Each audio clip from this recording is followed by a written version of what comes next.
pemirsa, Indonesia Night City Slalom 2014 dibuka bulan Maret, diawali di Purwokerto dan diakhiri bulan November kemarin, tepatnya tanggal 5 di BSD Tangerang. Ada 5 kota dan juga tadi Alinka sempat jelasin selain 5 kota juga ada 5 trek yang berbeda. Betul. Gitu ya? Iya. Ada yang hujan, ada yang licin. Ada yang hujan juga, Oh, ada yang panas, ada yang hujan, ada yang siangnya panas, malamnya hujan gitu. Terus ada yang treknya berbatu, ada yang pasir, ada juga yang aspalnya masih bagus, yang masih baru gitu. Ini kalau night berarti jam berapa sih?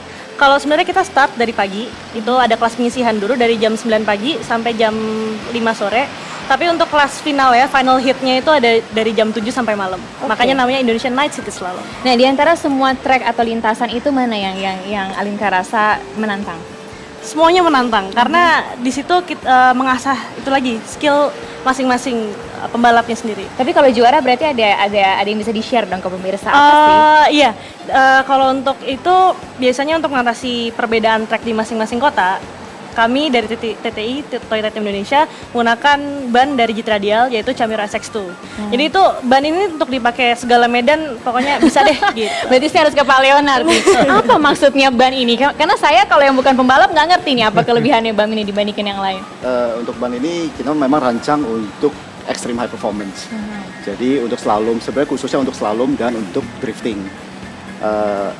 Sebenarnya ini dengan dia punya bahu yang lebar itu untuk tikungan tuh sangat oke lah gitu lah. Jadi untuk extreme high performance, driving at high speed, tikungan itu kita Cuaca yang tadi berubah-ubah. hujan atau kering, kita bisa dipakai lah ban Camiro SX2. Dan itu street legal racing tire.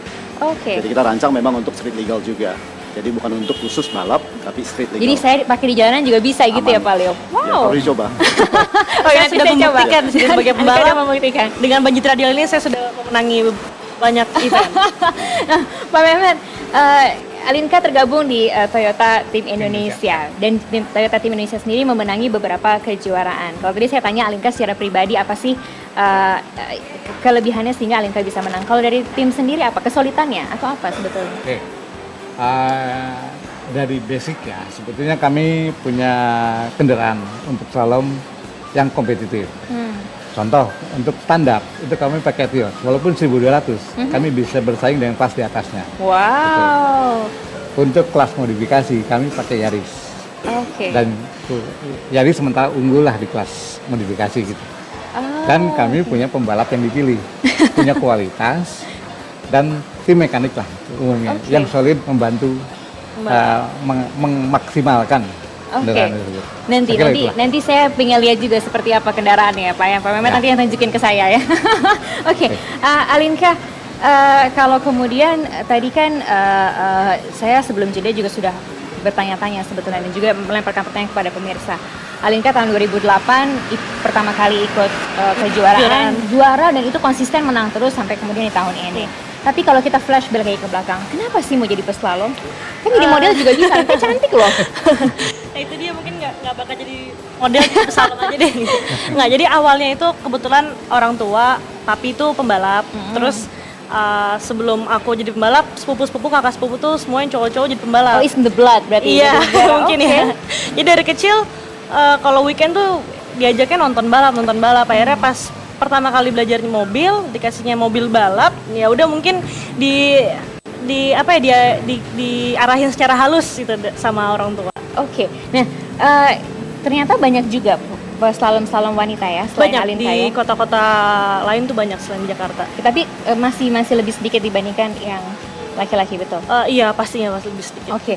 Apa yang Alinka rasakan dalam artian ketika kemudian bergabung dengan para wanita-wanita, mereka juga kompetitif ya dalam artian seperti Pastinya, apa sih? pastinya bahkan lebih kompetitif daripada laki. Mungkin ngerasa karena kompetitornya kita sekitar ada 10 orang dan ya kompetitor kita nih bersepuluh nih, mereka mungkin merasa seperti itu. Kompetitornya mereka.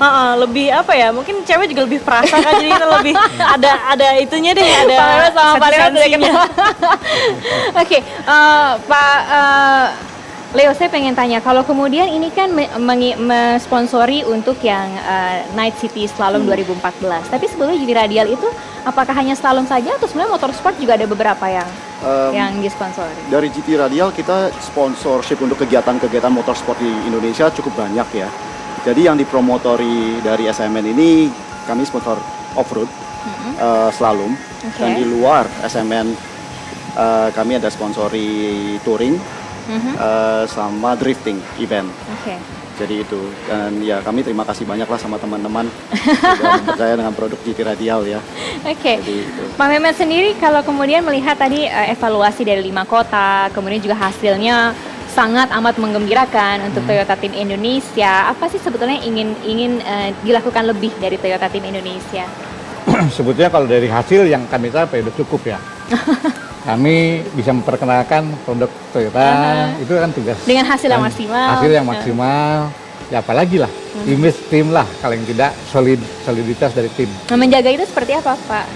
Tidak mudah memang, karena itu menjaga tim lebih sulit daripada perorangan.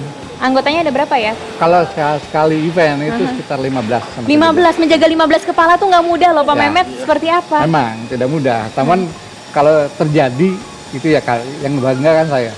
Bahagialah saya. Dan ini satu-satunya wanita ya, ratunya ya, ratunya di tim Toyota-nya. Paling cantik, Mbak. Nah, Alinka, kalau kemudian kan ini Night City Slalom 2014. Kalau dibandingkan kan itu berarti jamnya kan malam dibandingkan siang. Sebetulnya ada nggak sih perbedaan atau keuntungan dari seorang peslalom dari segi waktu seperti itu? Sebenarnya ada, karena kan track itu sendiri berbeda suhunya dari siang dan malam, itu pasti beda. Nah, untuk itu kita membutuhkan tim yang solid nih. Karena kan harus ada penyatuan dari pembalap dan settingan mobil tuh dari mekanik. Dan juga support dari manajer. Karena kan kita nunggu tuh lama dari pagi sampai malam gitu kan. Itu butuh pengumpulan mood deh dari pembalap itu harus secara bagus. Psikologi ya. Secara psikologis. Nah, itu dari manajer sendiri, dari manajemen, dan juga untuk dari mobilnya itu dari mekaniknya sendiri. Ini Pak Mehmet pasti orang paling sabar sedunia. Harus sabar. Oke, kami akan segera kembali sesaat lagi.